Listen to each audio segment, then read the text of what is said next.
Now, let's go straight to my next guest. Joining me now is Jennie Taer, investigative border and immigration reporter for the Daily Caller. Jennie, thanks so much for coming on to the U.S. Report.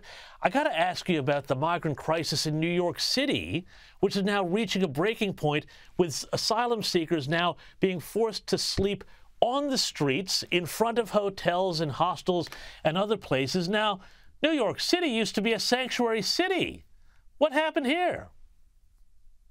Well, you're right, and it still is. New York City has been a sanctuary city for migrants, and that's been a really big attraction for them coming from the southern border. But now it's kind of this effect where they're seeing that their words are actually drawing a lot of people to come to New York City. Now, of course, that was in addition to buses that the Texas governor sent to New York City. However, this has been happening for a while, before the buses, after the buses, during the buses, that people are also coming on their own because they hear about what kind of benefits they get in New York City. And even this week, we heard that colleges and universities are being leveraged by the city to have students actually help some of these people with their asylum claims. And so you have to ask, are these things drawing more people to come, or are they telling people, we don't have the room for them, which is what the mayor has done, and even deployed some flyers to the southern border to tell people they're out of room. Well, yeah, and so where is the mayor on all of this? Because the mayor, Eric Adams, was a big progressive who welcomed, the idea that migrants would come in, and everything I've seen from him lately has been saying, no, we actually can't have any more. And he's also been trying, I think, to ship even some to Canada. Is this the case of progressives being bit on the backside by reality?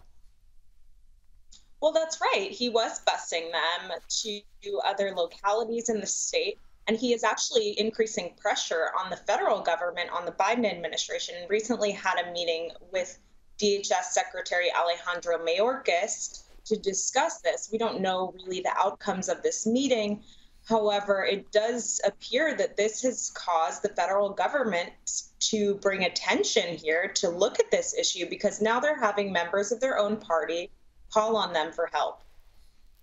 And now, apparently, the government is removing a lot of the troops that were on the southern border. Tell us about that. And the Biden administration has been claiming a win and saying border crossing numbers have gone down. But is this correct? And what's actually happening?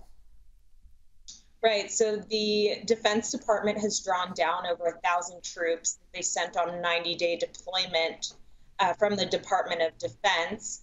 So those troops will be leaving and a few will remain.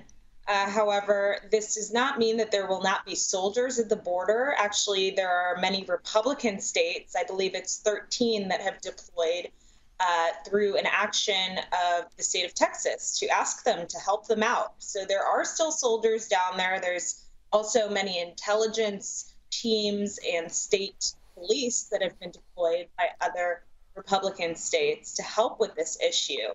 Meanwhile, while the troops are being drawn down by the federal government, border numbers are spiking back up. We saw in the Washington Post this week that after a month of victory from the Biden administration, a number that we hadn't seen dip before, which was illegal migrant encounters, we saw it dip in the month of in the month of June to around 99,000. Well, it's back up. Now it's at 130,000 in the month of July.